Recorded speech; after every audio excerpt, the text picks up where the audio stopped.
So the WSL is back, and as always, we are here to review. We're going to go through all 6 matches in game week 1, starting, Harry, with Chelsea 2, 1 Manchester City.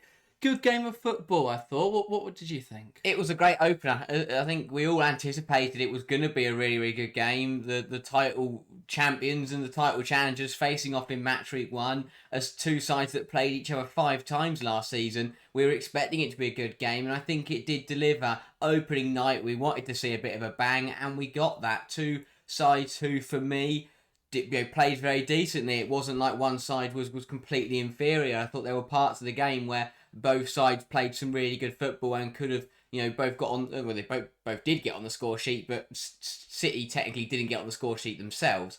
I think it was controlled by Chelsea overall, and obviously, they went on to win the game, and I think that showed towards the, in certain passages. But it was one of those where both sides definitely could have taken something from it. It could have gone either way.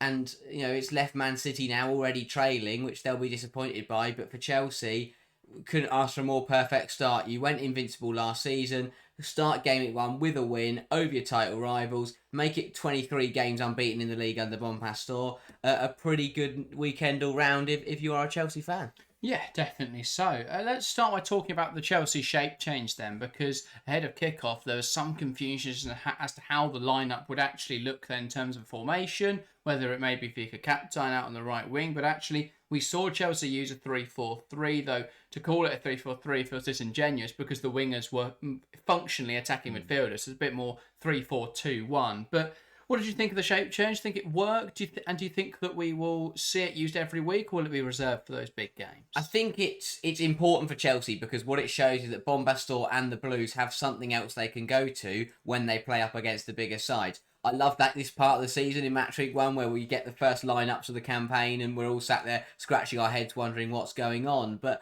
overall, I think Bompastor got it right.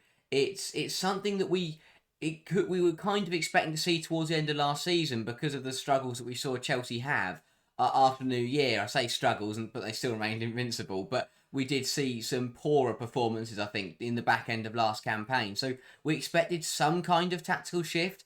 Going to the 3-back, I think, was massive for Chelsea, and they look much, much more solid. It will be interesting to see what happens personnel-wise, how, obviously, how Germa comes into it, and how the defenders who didn't play will interpret into the new formation. But overall, the back 3 that did start and the wing backs, I thought all played pretty well and all had good games. So overall, I think it was a pretty good decision, and it caught City out, and that's the whole point of it. That's why I said it's good Chelsea have got different options, because it does catch teams out. When you play the same 4-2-3-1 for 22 match weeks, sides will eventually work out what you're doing. So to come into the new season playing a different way, I think that was really smart from Bompastor, because you could tell, despite the early pressure, once Chelsea got the ball down and started playing, it really did cause Man City some problems. So good stuff from Bompastor, and I think that she got it right. Yeah, I'll save my analysis of it for a video coming tomorrow, which will look more at Chelsea's shape, why it was so effective, why City couldn't deal with it. But I want to touch on something you mentioned there with how do those Chelsea players that didn't feature come back into the side, because that's one of my biggest questions. I thought the defenders, that's going to be fairly like for like, midfielders that make sense, but where do the wingers fit into this system? Where does someone like Alyssa Thompson, where does Guro Reiten, where do they come in? That's one of the biggest reasons why I don't think we'll see the 3-4-3 every week. But I did think maybe we could see them used as wing-backs. We saw Carnerie come on as a left wing-back, which I thought was quite strange, but it worked. She did all right in that role. And I think when you look at the defensive numbers for Alyssa Thompson, and you look at the fact that Guro Reiten has been used as a left-back occasionally last season, and she did feature there at the Euros for Norway. So, we've seen them play that role before, so potentially we could see those as wing-backs. But I did think, while watching the game and while analysing it afterwards, seeing those wingers being used in that system maybe perhaps wouldn't get the best out of them. So that's something to look at. But yeah, that was my only sort of major question over the system. I think overall it worked quite well. I still think Chelsea will switch back to a more aggressive system, probably a 4-back, when they're playing sides they expect to dominate. Some of the personnel questions I had from the game then, and touching on Man City first. Yeah, Glertz trusting the youth, I think that's quite a good thing, but Do you think it was too naive and too inexperienced, especially with the centre back partnership? Yeah, that one did catch a lot of people out. I think not necessarily moving Greenwood to left back, because that on its own isn't a bad decision. But if it forces you to then play Pryor and Rose as a back two, for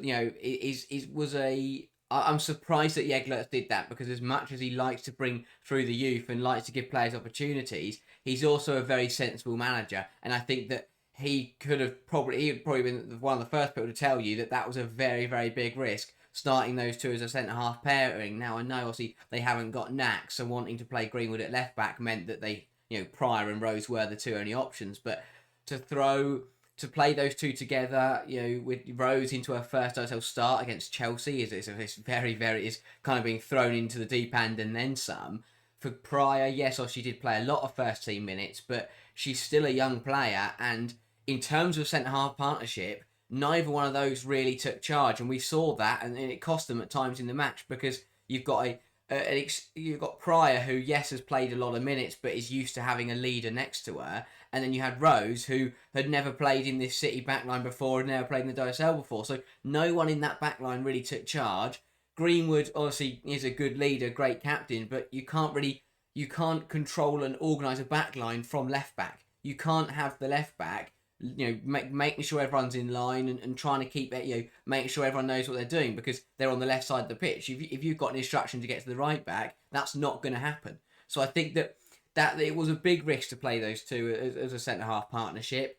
I think Aussie starting Murphy on the left was through necessity. Fowler out, Kerolin out, Fagino out. It's a horrible start to the season to have all three of those missing in the front line, and as I mentioned as well, they're Knack. So part of it was through necessity, but I do think defensively that centre half partnership could have been avoided. You had Uahabi on the bench. You could have cut, who could have played left back. You put Greenwood back into the centre half partnership. And I think that City look a lot stronger and at least a lot more organised, even if it doesn't perfect what Jegler's wanted to do. But I thought it was weird, because to say it was a bit naive from Jegler feels crazy to say, because he's an incredibly experienced manager, and I'm sure he would have known the risks of making that decision. It just turned out that potentially he did get it wrong, and for me, that backline needed to look more experienced going into that game. Yeah, I think we saw Greenwood get exposed for the goal. Ellie Carpenter just absolutely blasted past her. I think that, if you've got a natural left back there, Leo Harvey's probably better at keeping up with her.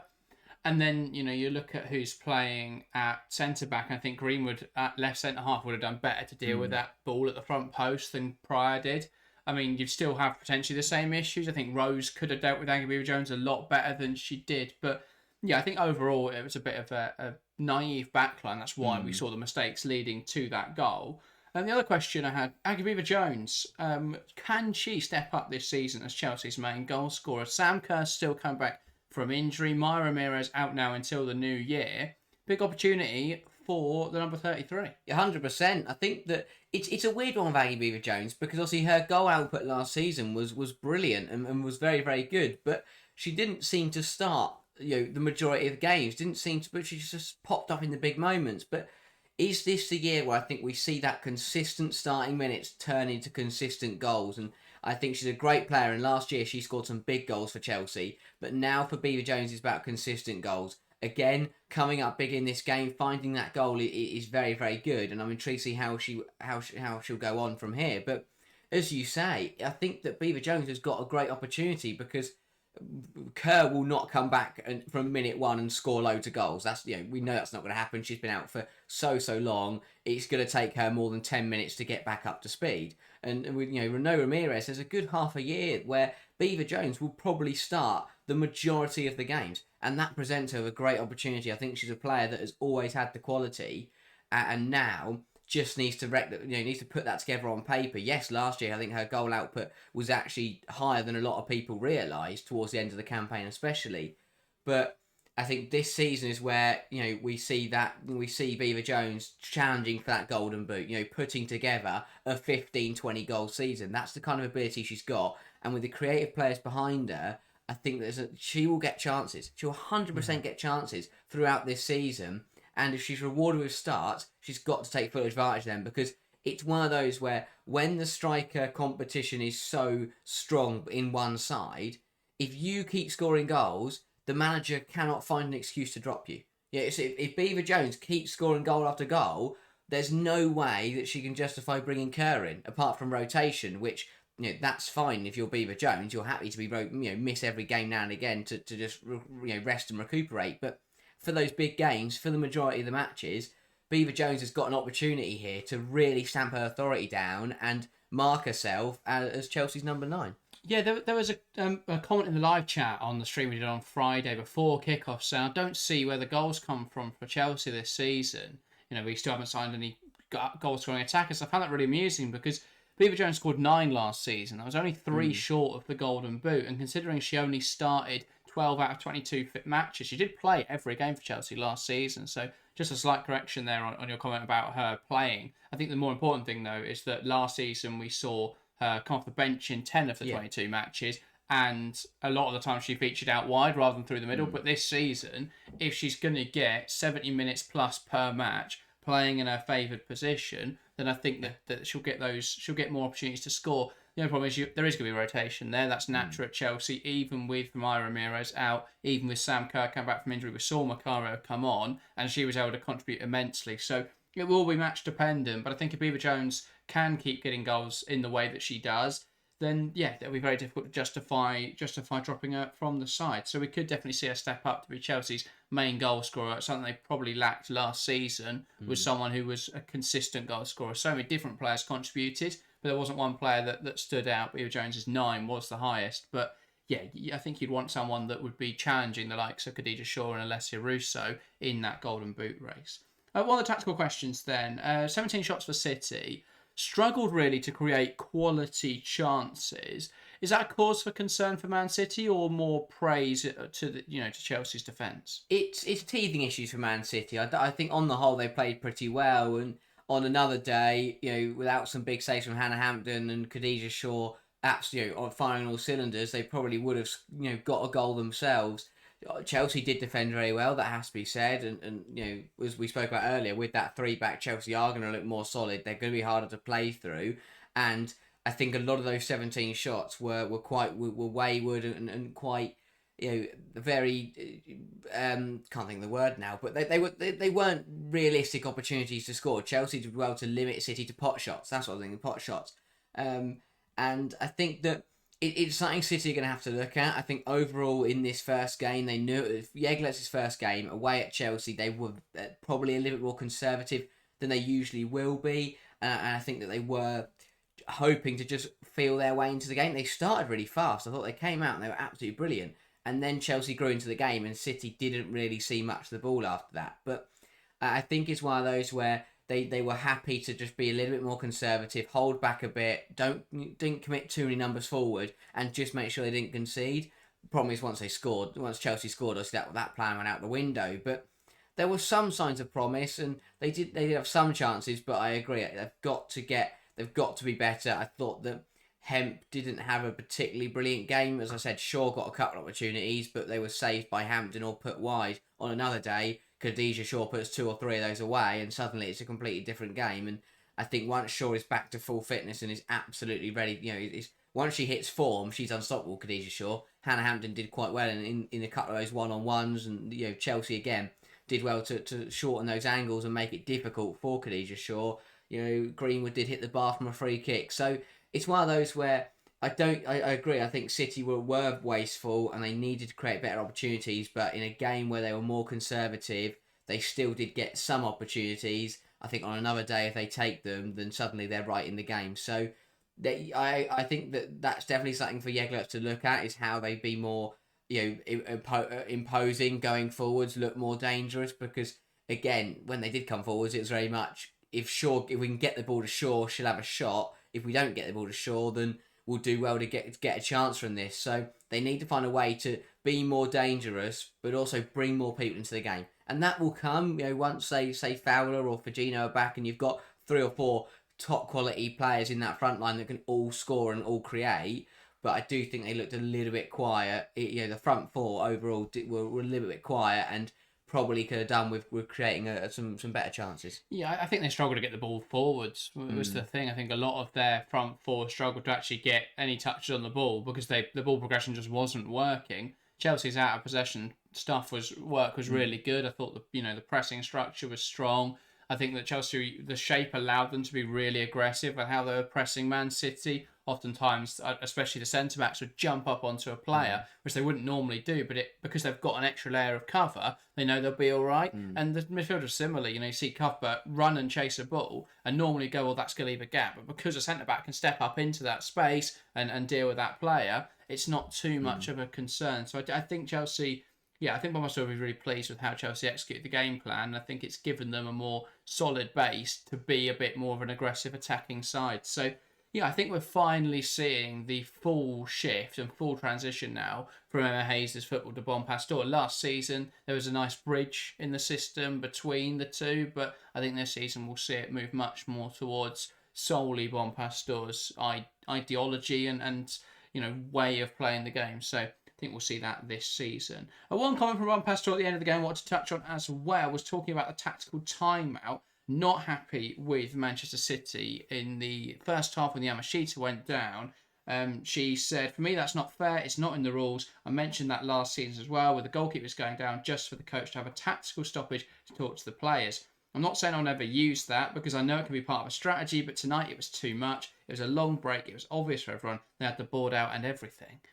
What are your thoughts on that? Because it's something we've seen quite prevalent in the game over the last few years. There's no real fix, though, for it. So were Bompastor's comments here a little bit misguided? Yeah, I think it's a difficult one because every manager will probably agree that they don't like the tactical timeouts, and then when other people do it against them, it is very, very frustrating. But the other problem is that every manager is a hypocrite and they use it themselves. So it goes a bit both ways. And to be fair, I like the fact that Bompastor was open about it and admitted that she will moan about it despite the fact she also uses it. So, that makes her comment more fair. But as you say, it's something that really there can't be much done about it unless you're going to start, saying that outfielders have to go off if the goalkeeper goes down, or trading players, because you can't tell the goalkeeper to go off if they go down with an injury, because that's just going to create all kinds of problems with the goal just left empty. Whether we see the trading, so say the goalkeeper goes down, an outfielder has to leave, but I think that gets difficult because then it's like, well, which outfielder do you sacrifice? So, and do you lose much by doing that? So it's a hard one to police because there isn't really a punishment for doing it that is going to be fair, but also be be deserved. It's difficult to weigh both of them up. So I agree with what she's saying about it being frustrating, but for me, it's like when referee decisions don't go teams' way. It's part and parcel of the game. These kind of things, they usually even themselves out across the season. I'm sure that there'll be a point in time where Chelsea need a tactical stoppage and the other manager doesn't like it. So I think it'll even itself out over the season. But, I think she's right to be frustrated about it. Every manager is frustrated about it. I think it's just something that we have to admit is part of the game now. Those tactical, those faking those injuries to have a bit of a breather and get some instructions on board. It's part of the game nowadays. It happens in every single fixture. Whoever's losing, the goalkeeper goes down, and we get a bit of a minute, 2 minute break. So I think that it gets added back on as well at the end of the half as correctly as it possibly can. So it's an annoying one. I agree. It can be frustrating, but overall, it's part of football nowadays, and I think we've all just got to kind of get on with it a little bit. Yeah, I think maybe we should bring in something called the Gareth Taylor rule, where they have to, when the goalkeeper gets uninjured, the managers then go sit in the stands. Yeah, can't talk to the players. They've got to go up there with Gareth Taylor and have a chat with him instead. But yeah, it's one of those. What can you do to fix it? Every manager's done it, so. Yeah, I'm not too against it anyway. I don't hate the idea of tactical timeouts. Football's not a continuous sport entirely. Obviously, there are large aspects of it that are, but I think having an opportunity 18, 20 minutes into half to talk to your players, I think that's fine. Again, there's not really any way you can police it to say whether the goalkeeper's genuinely gone down with injury or not, and I guess the only way you could do it is stopping the managers being able to talk to their players in that period. But then, managers can shout during the game. So tactical information's always being passed on anyway. So, Yeah, I think it's one of those where Bompastor will moan about it, but she's also saying that she will use it. I think that is the case across the board. Managers would rather no one use it, but it's that case. Either everyone agrees not to do it, or one person does it, so then everyone thinks it's fine to do it. So yeah, I think it's fine. Everyone should just crack on and use it when they need to. Let's go on to the next game then. Arsenal 4-1 London City Lionesses. Great start for the visitors in this game, Harry. It was shaping up to be a bit of an upset story, which quickly turned on its head. Yeah, another game that was highly anticipated, and a game that, for me, really isn't the game that I saw really wasn't reflected in the scoreline. It was a fixture that I think we always knew would Arsenal should win, but it wasn't going to be easy, and that was paramount in the opening stages. And a brilliant start for London City. Great, that's important for them to get off the mark, get their first goal. They led Arsenal for a few, for a bit. That's massive as well. But in the end, Arsenal's quality did shine through. I thought it was a good game. Great crowd at the Emirates, and they were entertained. 5 goals for your opening fixture is not bad at all. I think both sides have positives and negatives to take from the fixture, but it was an exciting game. We got to see loads of new signings, and I think it's one of those where on a different day, it very much could have been a very, very different result. It just happened to be that on Saturday was Arsenal's day, and they took advantage of that and won it pretty convincingly in the end. When, to be honest, I think there were times in the game where it didn't look as easy as the scoreline would suggest. I think the best way to describe it is that there were probably shades of Chelsea from last season in this Arsenal performance. I never thought they got out of like fourth or fifth gear. They never switched on the style, but moments of quality from individuals got them through. And then that last 10 minutes, which people say, "Oh, brilliant super subs." I don't agree really. They both the goals came from London City Lionesses' mistakes, and I put it more down to London City tiring and switching off. I think the game as a whole went that way. The reason that London City made life so difficult for Arsenal in the first 10-20 minutes was because they were able to work so hard off the ball. Yeah. And they kept turning the ball over half the field, but you just noticed them dropping further and further back as the game went on. I just think they weren't they weren't used to playing that style of play, and they gassed out quite quickly. They weren't used to the intensity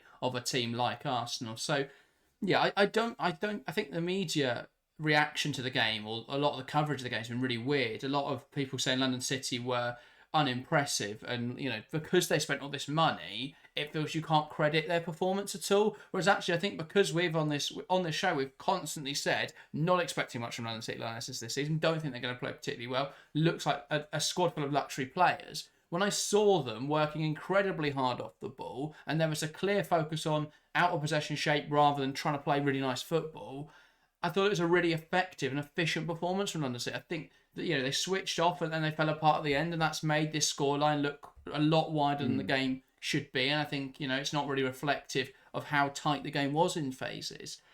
So yeah, I think a lot of the media, a lot of the reporting, a lot of the discussion around the game has been quite unfair to London City. Yeah, it's exactly what we said was going to happen. Everyone was expecting this game, London City, to turn up and be absolutely brilliant and be one of the best sides in the league. Everyone predicting them to be best of the rest and to come in and compete. We said it in our predictions. You put them 11th, I put them 9th. We said it you said it on the stream. We've said it in so many videos that and it proved on Saturday that they are just another promoted side. Yes, they spent a bit more money, and that will make the difference eventually.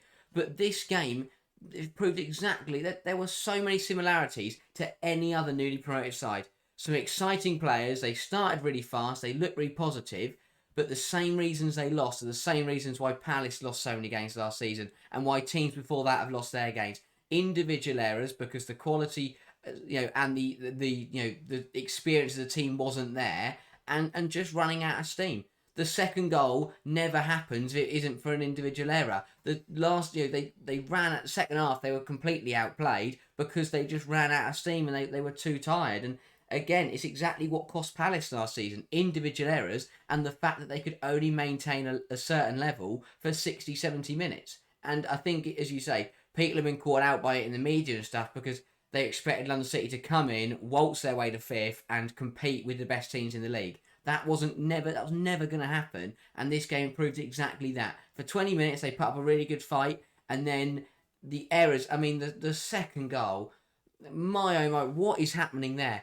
And suddenly, if that mistake from Linari doesn't happen, and London City don't do, playing around in the last minute of stoppage time of the first half, in your first game in the WSL, and you're playing around with the ball in your own penalty area, it's basics of football. If London City clear that football, suddenly it's 1-1 at half time, and that is a completely different game. Because they regroup, they go again, they stick 11 players behind the ball, and they try and hold on to the point and hit Arsenal on the break. Instead, they went into that break 2-1 down and then had to rethink things. But overall, it's just individual errors that cost them in this game. Don't get me wrong, Arsenal did very, very well to punish them. The goals they scored were pretty nice, and to score 4 goals and to win the game like they did in the second half and finish it off nicely was very, very good. But for London City, it's exactly what we said was going to happen. That they'd start well and they would show signs of promise, but they will take time to get up to speed. They won't click immediately. The errors will creep in, and they will lose games 4-1, like they did in this match here. Yeah, I disagree. The quality wasn't there. I thought London City played some really nice football at times. I think it was just a simple case of they tired too quickly and they couldn't sustain how aggressive they were in the first 20 minutes. And that's something to revisit, perhaps, for pressure, because if they can have really good 20 minutes but then completely fall apart in games, that will be a concern throughout this season. But yeah, it just looked like a side who weren't as fit as the Arsenal team, which I thought was a bit of a surprise. I didn't think that would be the aspect they fell short on, but overall, I thought it was a really impressive performance. I thought they were much better than I thought they were going to be. I expected London City to come into this season and play a bit like an MLS team, where they've signed all these brilliant players, but they're all like 28 plus, and they just can't work hard. Whereas actually, they worked really hard. They were so aggressive off the ball for the first 20 minutes.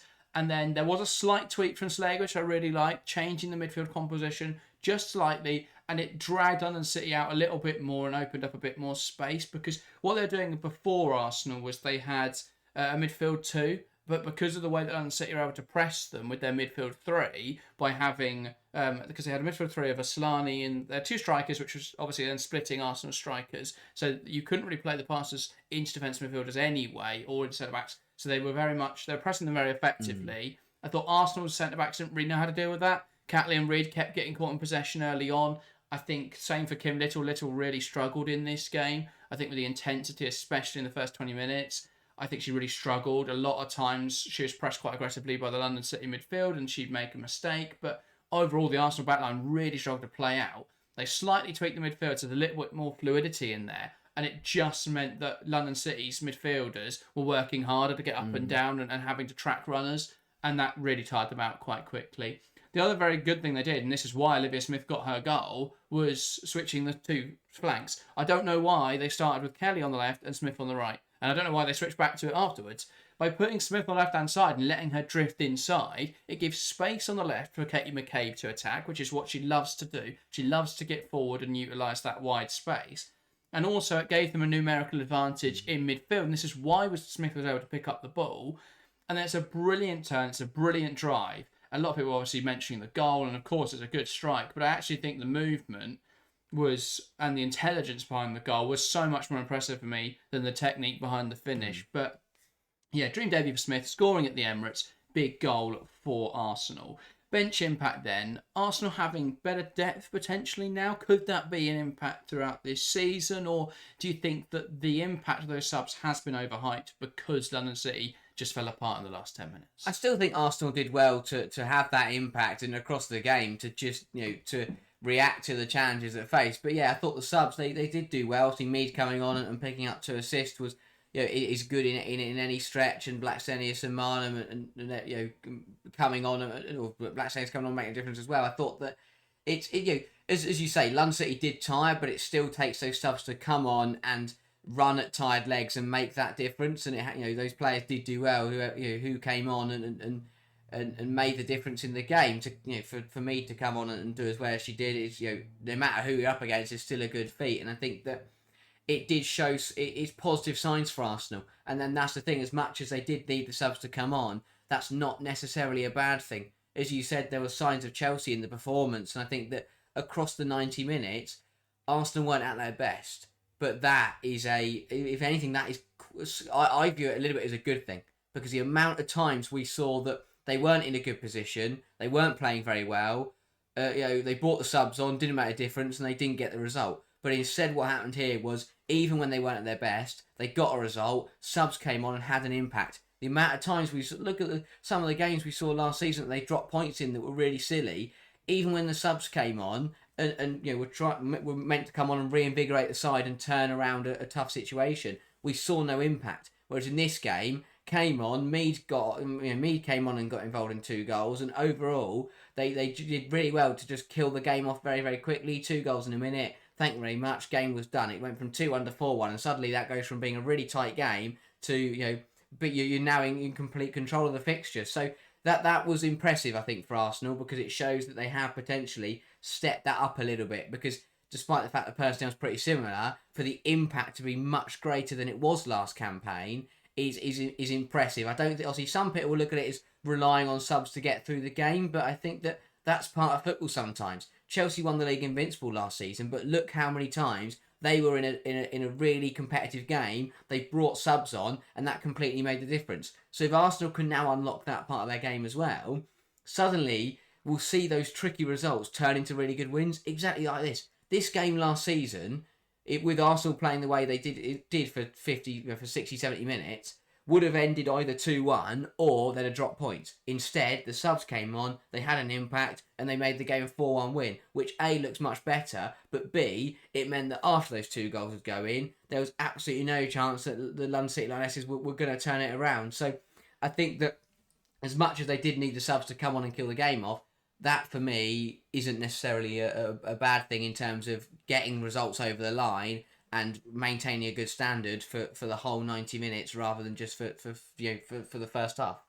Yeah, up next then, moving on to the Merseyside derby. Liverpool won for Everton. An incredible result for the visitors. Everton keeping up this unbeaten run at Anfield now, and the Merseyside derby as a whole, they haven't lost one since 2019, and a large part of that was in Ornella Vignola, Harry. Just how impressive was she on her debut? I mean, it's one of the best individual performances I've seen in the WSL for a long time, let alone on your debut, let alone in a Merseyside derby. So massive credit to Vignola. She was absolutely brilliant, especially when her side didn't have it all their own way in the first half. But I think that she has proven that she could be a magical player for Everton. It was a very, very good performance all round from the Toffees, but individually, Vignola was absolutely brilliant. I put a poll out yesterday about who was the player of the game week, and unsurprisingly, Vignola won that poll because she was just phenomenal. To change a game, to have such an individual impact on a fixture,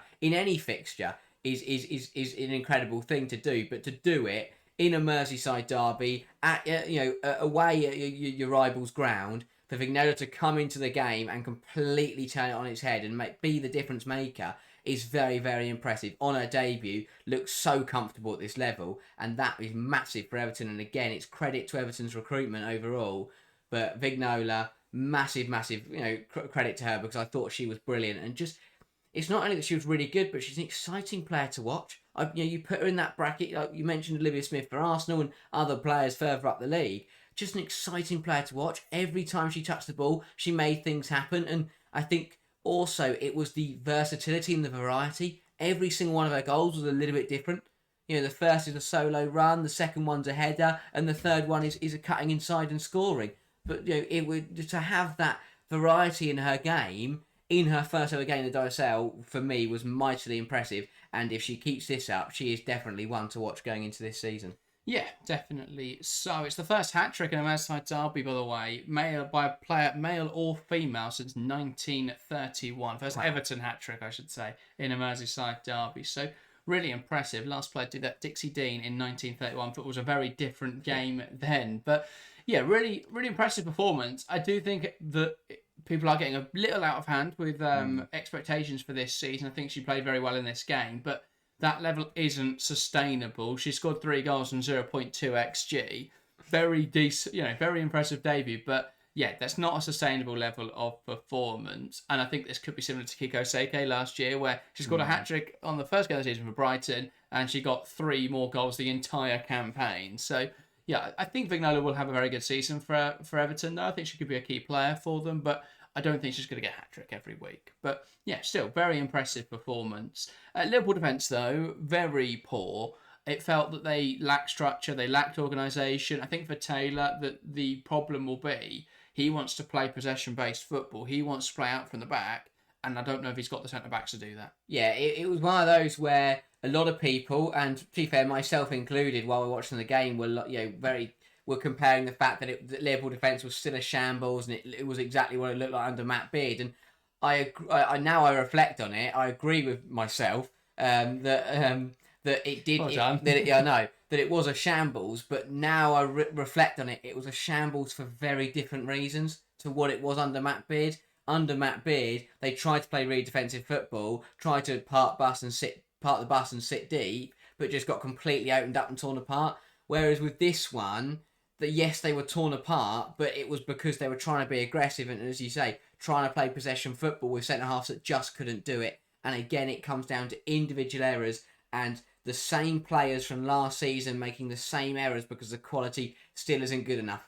And that is got to be a big concern. Is that that back line cannot keep starting. I know there's no Taylor Hines anymore. I know, and obviously that Woodham's come in, but I don't think Woodham's much of an upgrade at all. And the same the rest of the back line were the same back line last season that shipped so many goals. And I know the goal kick situation is a bit of an unfortunate one, whatever's going on there. But still, I mean, I guess that one can't be helped. I can't really be frustrated at that one too much. But it's for Liverpool, I'd be annoyed because Faye Kirby had only had 3 other senior appearances for Liverpool since then, and the last one of those was in 2023. So you're bringing in a goalkeeper to a Merseyside derby who hasn't played for your club for 2 years, and of course that didn't end very well. But yes, they've recruited on deadline day, and once those players are up to speed, that will make a difference. I thought when Rita Shimizu came on, she was the best defender in a Liverpool shirt, and she was on the pitch for about 5 minutes. But again, Liverpool have got to find a way to be better defensively. The box defending was just atrocious. It was so easy for Everton to get amongst their penalty area. 2-headed goals. That is basics of football. Marking your players, organisation within the back line, non-existent across the board for Liverpool. No one stepped up in that back line and took control. Again, Grace Fisk, obviously, was announced that she'd be the captain over the summer. Comes into this first game. Got to get that back line sorted out. It's difficult. It's the same issue I mentioned with Greenwood earlier. It's difficult when the captain and the leader in that back line is a fullback. And I think once Fisk is back at centre half, it will look a lot stronger. But when you're trying to organise a back line from right back, and you've got centre halves who aren't good on the ball and who made loads of errors last season, who continue to make errors this season. I mean, it was just horrendous. The defending in their own penalty area it just wasn't there. I don't think I saw anyone make a tackle in a Liverpool shirt within their own 18-yard box. That's the kind of game it was.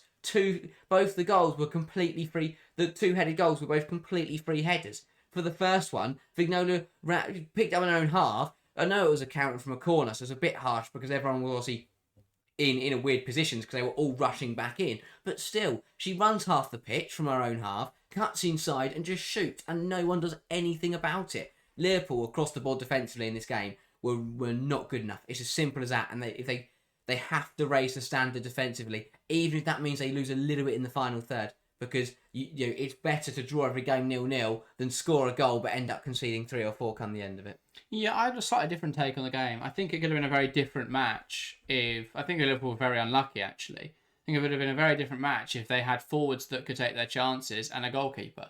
Because I think the Vignola first goal was very savable. Kirby's positioning for that. The reason she gets a hand to it but isn't a firm hand is because her positioning is all off. She's way too close to the front post there.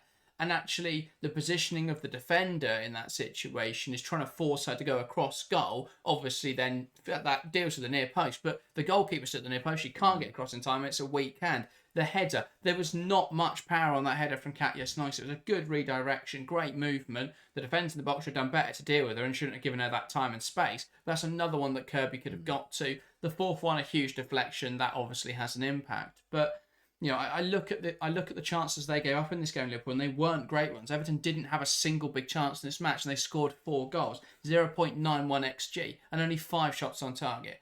So yes, the defence wasn't perfect, but I think with a goalkeeper that makes saves, and if they take their chance in the first half, the momentum in this match shifts. There were chances for Holland, there were chances for Mia Enderby. They didn't take those opportunities, and the game then flipped on its head.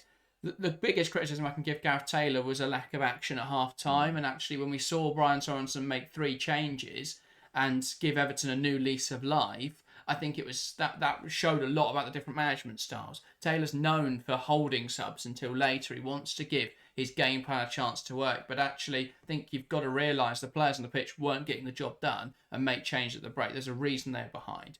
I think Sorensen recognised his team weren't playing well enough because the 2-1 was a very fortunate scoreline at half time. Liverpool had some really nice combinations in the first half. The goal was a really well worked move. So I don't think it's all doom and gloom for Liverpool. A lot of people, I mean, I've seen people say Gareth Taylor out already. Absolutely not. You know, it's just one of those situations where if on another day Enderby scores and it's 2-0 and they've got a goalkeeper who doesn't concede every shot on target, then it's a completely different situation. So yeah, I think it's difficult. It's one match week, so there's not low. You know, you haven't got a huge data set to look at, but from this match, what you can say is Liverpool were very unfortunate, and Everton, I think, were somewhat fortunate. It's not to say that the result wasn't deserved. I think they worked harder, especially in the second half, than Liverpool.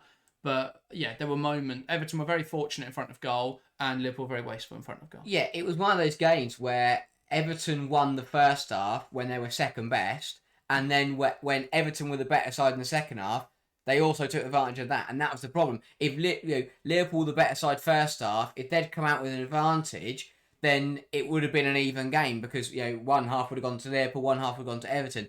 It's the fact that Everton won that first half against the run of play that then set Liverpool up really poorly because then Sorensen made the changes, and credit to Brian Sorensen because I thought throughout the match he got it absolutely spot on. We mentioned tactical timeouts with Yamashita. Sorensen did the same thing. Once Liverpool scored and got on top, Courtney Brosnan went down with a knee injury. All the Everton players ran over and had a nice chat. And that was good management. Half time. To make a triple change was absolutely brilliant because most other managers at that point in time would have seen the scoreline and gone, it doesn't matter, we're winning, we'll be absolutely fine just to see this out. But Sorensen went, no, we are winning the game, yes, but we haven't been good enough and we need to change. And to make that triple change absolutely brilliant, I mean, to have the kind of players that he had at his disposal on his bench was absolutely brilliant. And again, I mentioned Everton's good recruitment earlier with Vignola, but across the board has been phenomenal. Because to be bringing on players like Ruby Mace at half time, to be able to bring on Kelly Gargo with 20 minutes to go, to have that kind of quality on your bench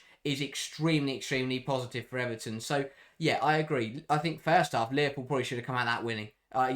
Pox's goal was very, very good. They should have scored more than that. And to be honest, I think 2-1 Liverpool at half-time would have been a fairer scoreline. And suddenly, it's a very, very different game because Liverpool go into half-time, they're winning, they've got the momentum, and it would be very, very difficult for Everton to get back into the game. So it was one of those where Everton did really well against the run of play, and then in the second half, we saw that triple change, and they really took control of the match. But there was one point in the match where Liverpool were 1-0 up and had 70% of the ball.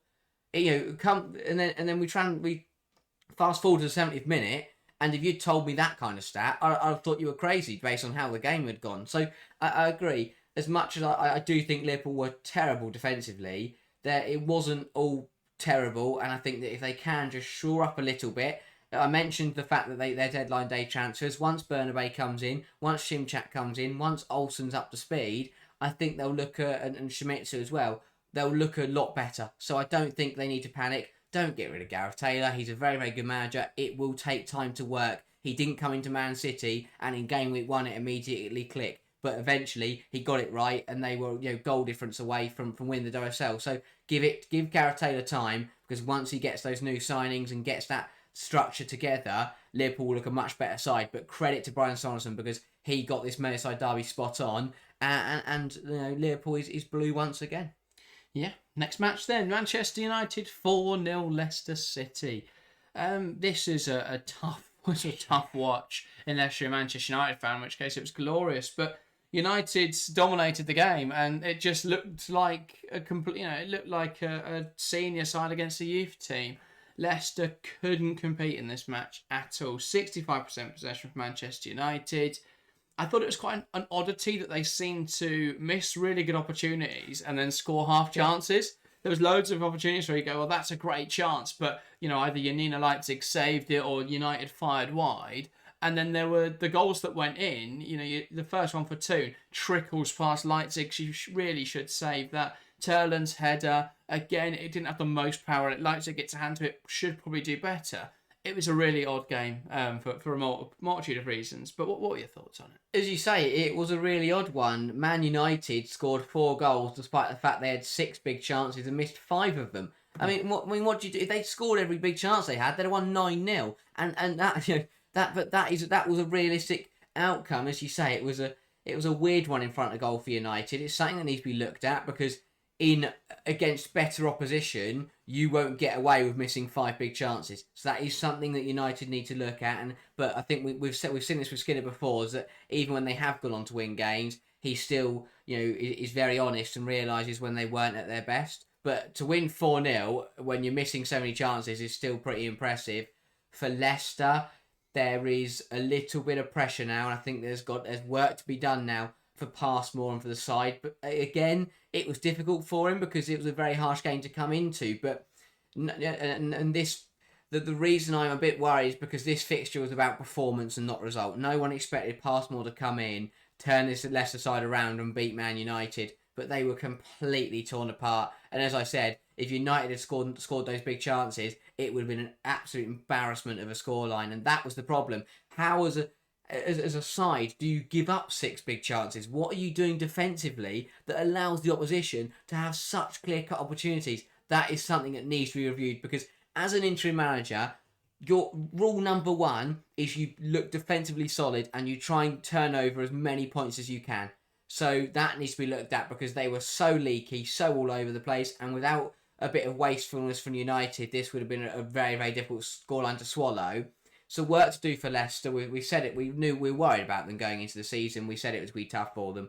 So that is something that needs to be reviewed. Back to the drawing board. They have to go again. I think they've got Liverpool next week, which is is going to be an interesting one because for me it's 2 really wasteful attacks and 2 really open defences. So it's either 0-0 or 4-4. So I'm looking forward to seeing that one next week. But work to do for Leicester. For United though, can't really complain. They're top of the league. They could have scored more, but they still played well. Turland helped everyone out in fantasy, and overall the front 4 linked up really nicely. I thought overall United did look very, very good. The build-up play was nice, and I think it was good for Mark Skinner in a game week where Arsenal did win, Chelsea did win, Man City dropped points. For United to come out of it top of the league, and they are laying down the gauntlet. They're setting the bar now. They're the pace setters. I know there's loads of teams on 3 points, but technically United being top, they are the pace setters. So they've got to keep up that standard, keep setting the bar high for the other teams to beat. But overall, from United's point of view, what more could you ask for a match week 1? 4 goals, clean sheet, a good win, and building momentum going on into the season.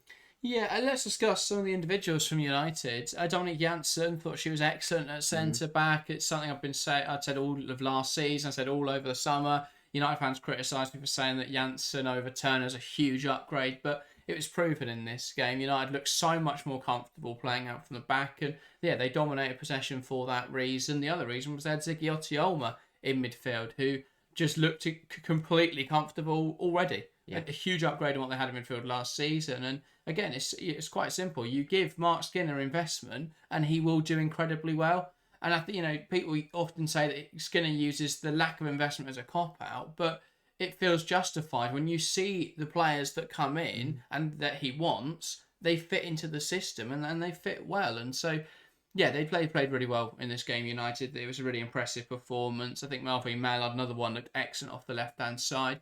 I did think Celine Bizet looked a little quiet. Obviously was replaced just before the hour mark as well by Jess Park, which, potentially if she stays on and plays another 30 minutes, she may have got a goal or assist, and we talk about it in a different way. But the reason why she was taken off probably was because she was a bit quiet. Bit of a concern. Do you think that we could see Jess Park starting over her in a few weeks' time? It's potentially. I think for Bizet, it only becomes a concern if it now happens for a few weeks. But for United, it's not a bad position to be in, because to score 4 goals when your winger isn't quite performing well, it shows that you've still got... Arguably their best creator. Exactly. It wasn't creating. So it shows they've got a lot of quality across the board, and that's what they need. Again, we speak about the sides that falter sometimes are the sides that have 1 goal scorer, and when that player doesn't score, they don't win the game. But for United now, when Bizet's having an off day, you've got Toon, you've got Mallard, you've got Turland, you've now got Jess Park inside, you've got Miyazawa. So, and I think that'll shift around across the season. When Turland does a quiet game, Bizet might have an absolute blinder. When Bizet might step up when with Mallard when Toon isn't working. So I think that they will all shift round. Not everyone can have a perfect game. So, that happens in football sometimes. But I think it's more. It only becomes a concern if it's consistently poor performances from. I think it wasn't poor. It's just a bit below par compared to what everyone else. In a game where you win 4-0, you'd expect your right winger to play pretty well. So it was a little bit below par. But as I said, as long as it's a one-off, I wouldn't be too concerned about it for United. And United only naming 5 substitutes, a bit of a farcical situation, and worsened obviously by the under-21s playing in the FA Youth Cup. That's why they didn't have any young players just to fill up the bench. But yeah, bit of a crazy one. It is a bit of a crazy one, and as you say, circumstances really didn't help out United. The one saving grace is that there isn't anything long-term in there. I think that they once the likes of Rolfo and Go are back, they should have a full bench. So it's one of those where a lot of people, I think I saw 3 or 4 players are expected to be back for the Bran game. So they're only, and then the other players are only like a week or 2 out. So it's not too concerning, as you said. I think George and Rolfo are both already back for Bran, and there's a couple of touch and go. So it's not too much of a concern for me. I think that yes, obviously this one it looked a bit weird, but these players will be back very ready to go once again. Very very quickly. It's not like they've got 3 players who are out for months. They've got 5 or 6 players that are all out, but the longest one is like a couple of weeks. So I don't think that's a terrible situation to be in. They'll all be back ready to go in the next week or 2. I did think it was a bit of a shame we didn't see anything of Mara Griffiths. I think this is the sort of game where she could have got that involvement because they were so comfortable.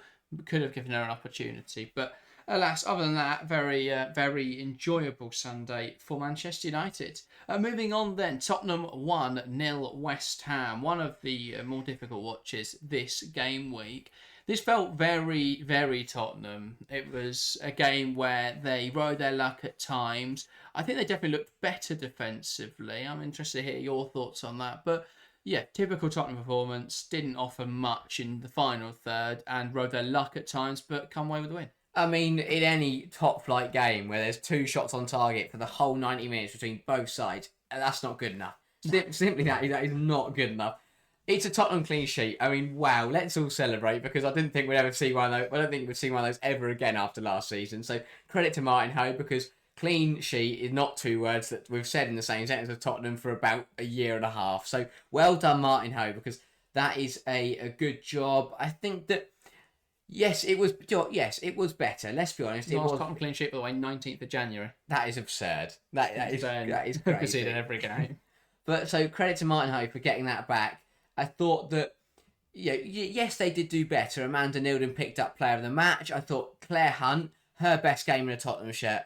And again, I'm a firm believer is that if you criticise players when they play badly, you've got to praise them when they do well. I think I've slandered Claire Hunt a lot because last season she was not good enough. But this season... It's only slander if it's untrue. I don't think it was untrue. Last season, she really... She was a criticiser. I criticised her a lot last season, rightfully so, because she was not good enough. But this game was the best performance I've seen from Claire Hunt at Tottenham shirt by about 10 times the performances she put in last season. So credit to Hunt. I thought she did very, very well.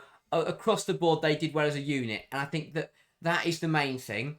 I still think individually there are some issues, but overall they got there.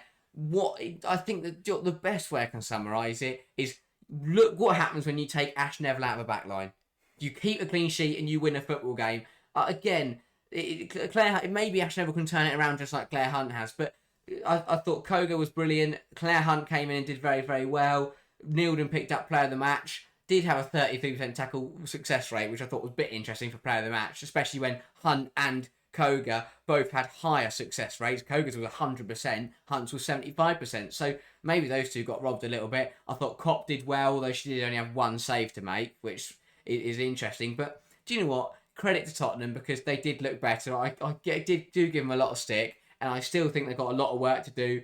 further up the pitch. But back four and goalkeeper, well done Tottenham, because that was much improved from last season. Yeah, I think they just lacked a creative spark, which, Matilda Vinberg will provide when she's back. Apparently picked up a knock in the build-up to this game, so that's why we didn't see her in the squad. But yeah, I think once you've got Vinberg back, you've got a lot of that creativity they lacked. I think that the new signing, is it Tandberg?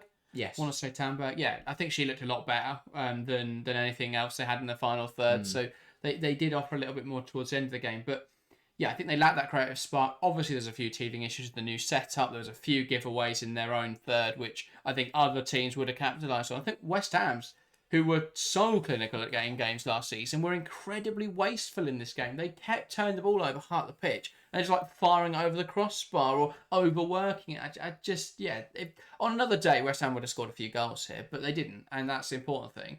Tottenham looked better defensively, did ride their luck at times. As West Ham, though, very wasteful, good opportunities, really struggled to find the target.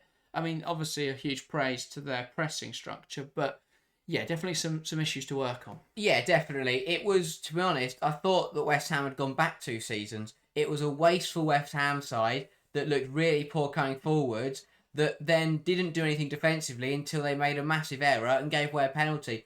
It's a penalty. I think that's the first thing to say. And again, it was a costly error. I thought that I praised West Ham's window because I thought that they'd got rid of the players who cost them last season. They got rid of Kirsty Smith, who made a lot of individual errors. They got rid of other players as well in there who didn't play well. Congratulations to Kirsty Smith, because she's dropped down to the Championship and she scored for Nottingham Forest. So credit to her for doing that. But West Ham, I mean, I really don't know what happened. And I think that, again, it's worrying because it now turns Shakira Martinez from being a consistent forward to just having a purple patch, which is... it could be risky because that's something they've got to look at. I thought Asai was really quiet, but probably the best of a bad bunch, really. Definitely, yeah. But I just think that overall, nothing got going for West Ham.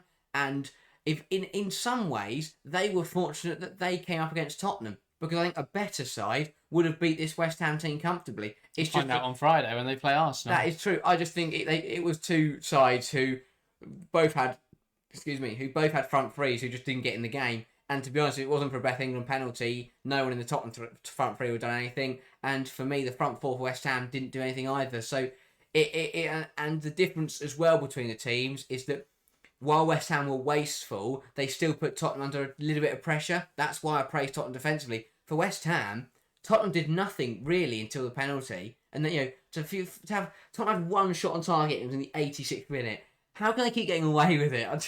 I can't comprehend it. It happened all of last season, wins like that, and it's happened again in this match. Hopefully it won't be a theme, but for West Ham, it's a difficult one because they weren't put under any pressure. Tottenham came forward once, they conceded a penalty, and that was Tottenham's only shot on target. So to be honest, I think it's, despite the fact Tottenham won, I think it's back to the drawing board for both teams, really, especially in the final third. Yeah, and King Ajemic, an injury concern, now that will be a huge concern going forwards if that is to be something serious. Let's move on then to our final match. Brighton 0-0 Aston Villa. There's not much to talk about here, is there? It wasn't a very exciting game of football.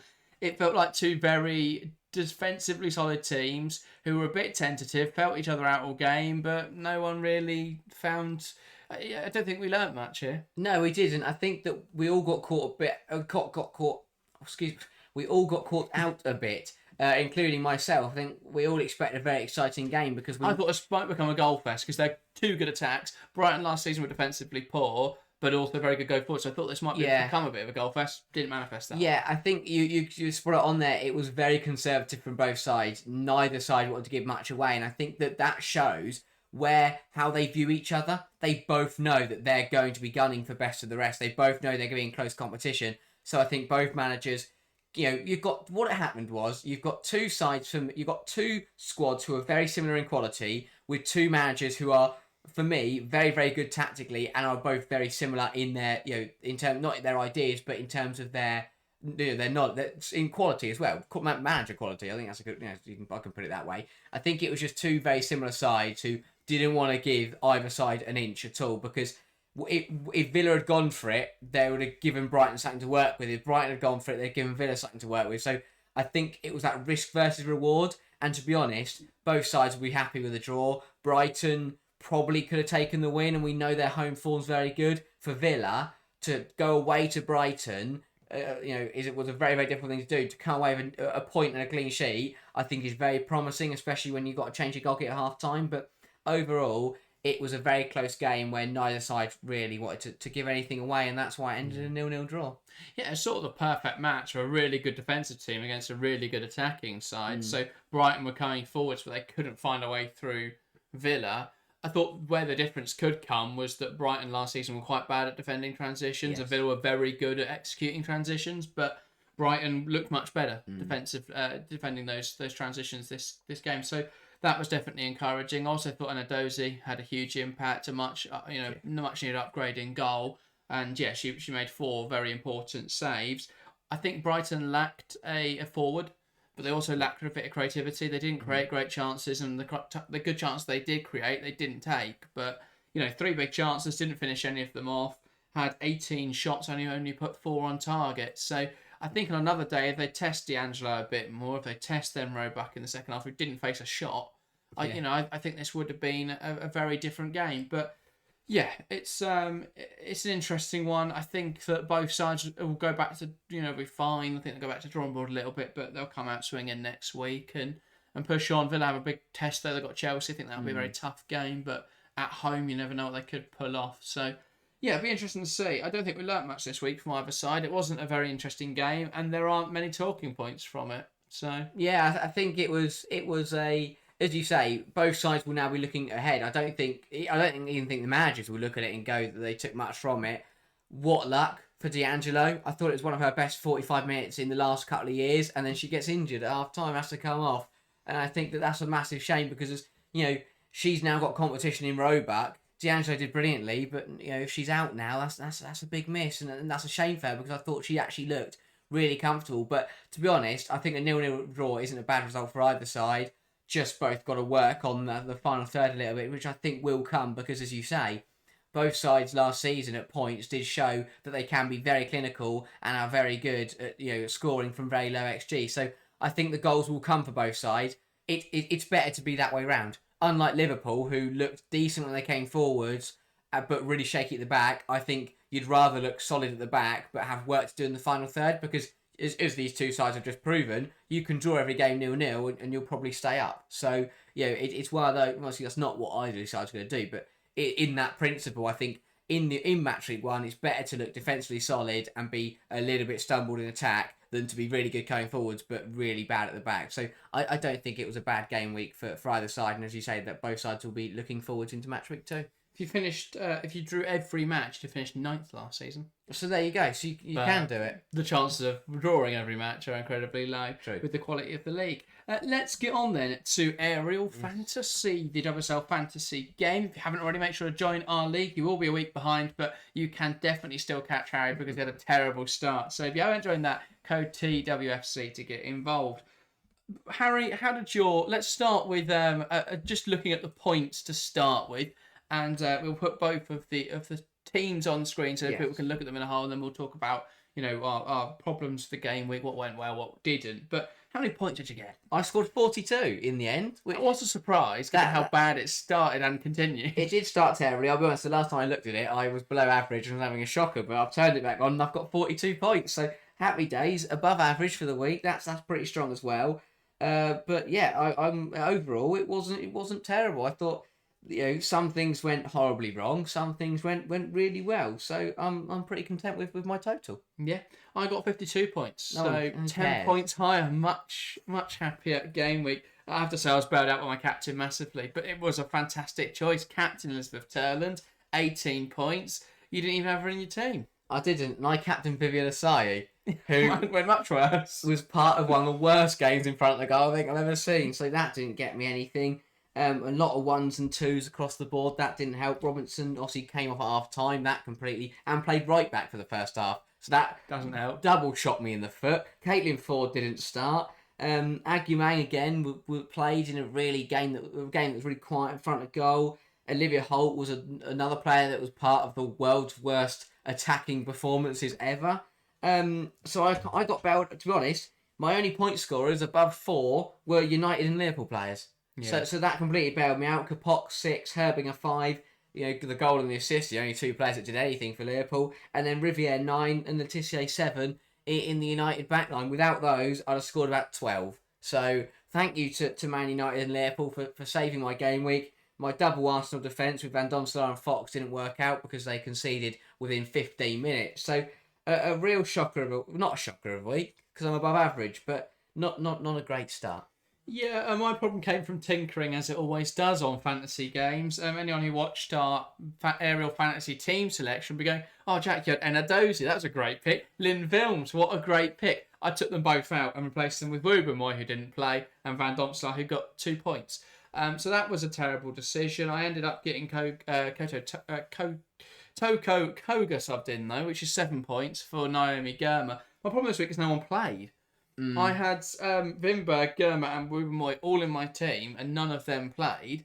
So that was a bit of a concern. But overall, not too bad. Got those 7 points subbed in. Riviere, huge 9. Very happy with that. Caldente got bonuses. She's an absolute magnet for bonuses. Turland 18. And then 6 from England with my scorers, 2s and 1s across the board apart from that. So some things to reflect on. Could have gone a lot better, could have gone a lot worse. I am currently 110th in the Women's Football Chat League and 3,200 overall. Where are you sitting, Harry? Who really cares too much about standings? They don't really mean anything, but I guess I'll just throw numbers out there. I'm 213th in the Women's Football Chat League and 9,167th overall. So not great, but there's 21 game weeks to go, which is why you can still join the league because you'll probably still finish ahead of me come the end of the match week. Shout out to the top teams in our league and credit to... Well, that's what I was going to do next, yeah. We've got 2 leaders. That's quite exciting. 2 at the top. We'll run through them. Todd Gregory with Rodders Owls, 89 points. Wow. Scorers across the board. Vignola, 19. Respect that massively. Captain Turland with 18. Toon as well with 13. Pacheco as well. Did well to gamble on that, 11. 6 from Cop, 7 from Letitia, 5 from Rich. You can see the rest of the points on screen. Bench Josephine Rybrink. Probably should have started her over Katie McCabe. Who'd have thought that going into the weekend? Probably no one. And then Jay with Sister Slagers, also 89 points. The big scorers, Captain Elizabeth Turland, Ella Toon, Vignola, Pacheco. It's all the same players, really. Sandberg was a good pick. 4.5 mil actually started. Obviously, with George coming back, though, that could be a bit of concern in future weeks. Let's have a look at how we're both set up for next week, Harry. Any concerns in your team? Any players you're eyeing up at the moment? Loads of concerns. All concerns, is it? Yeah, to be completely honest. Asai's got Arsenal. That's not great. Aguimang's got City. That's not great. Risk of Holt, Robinson and Ford all not playing. So I've got to think about that. Fagino I've got, who's still injured. So and probably won't be back for Brighton. Might be back for the week after. It's not looking good, to be honest. Again, I think we rely on the same players. Herbinger and Krapox against a Leicester side who aren't very good. And Riviere and Letitia against the newly promoted London City. Apart from that, I'm a bit screwed. I've got Borgraf, who's currently in Germany. I've got about 7 players I need to take out. And I only get 2 free transfers. So I'm not in a great position, to be totally honest. I'm already 213th. I don't think it's going to be another good match week 2. Come back next week to find out how I get on. But yeah, it's not looking good, to be completely honest. Yeah, I think for my team then, there's a few things that I've got to deal with, which is the injuries. Skirma, Woubermoy not playing. No, but Woubermoy's an interesting one because if she does play, which she could do, I might be all right. I might have a 6-point player there, but if she doesn't, that's a concern. But I might hold her for this week because I have got Jade Rose against Brighton, which I don't think is a bad fixture. So, she'll get subbed in. My concerns will be Girma. I'll probably transfer out this week. Wimberg I'll probably hold because she's got a lovely fixture of Everton, who, I think were somewhat fortunate in game week 1. The players I'm looking at, obviously everyone's looking at Vignola. I don't think I'm going to touch her yet. I think if she scores again this week, and I know Tottenham have been quite bad defensively last season, so a lot of people are going, oh, obviously, let's get her in as quickly as possible. She's a visionary as well, so that's definitely something to think about. But yeah, I'm not too quick to jump on her yet because I don't think she's going to score a hat-trick every week. I am thinking about Cornelia Kapox, who you've got, because she does have visionary points. So, and that could be huge if she can score against a very poor Leicester defence. You're just trying to copy the best, aren't you? Really, I mean, The best. What's be the point if we have the same teams? You know, you just want to see what I'm doing because I'm absolutely nailing it over here. Everyone's injured. Playing a tough team. I have got a couple visionary those good word visionaries though. As you say, I've got Capox. I've got Olivia Holt, who might not play, but you know she's a visionary if she does play. So that's happy days. But yeah, Fagino is a visionary, so maybe when she comes back, she might be good. She's got to hold an 8 million player until she's injured. As I said, it's 22 game weeks. I can do nothing for the first 3. I'll catch it all back up in the next 18. You know, we top the league. It doesn't matter. No one cares who's top the league after 1 game week. It all matters who's top the league after 22. It definitely won't be me, but it will still matter. There we go. That does round up the first weekend roundup of the season. I hope you have enjoyed. If you have, make sure to leave a like. And if you are new to the channel, make sure to hit that subscribe button. The growth over the opening weekend was absolutely insane. I have to thank you all so much for that. I think we gained 300 subscribers and 50,000 views over the 3 live streams. And so, yeah, incredible numbers. Can't thank you enough for that. Thanks everyone that tuned in to any of that. It was a brilliant weekend. Hopefully we can keep that momentum going into next weekend with yet more exciting WSL action. That was everything from us today. I hope you have enjoyed. Thank you guys very much for watching, and we'll see you next time. See ya.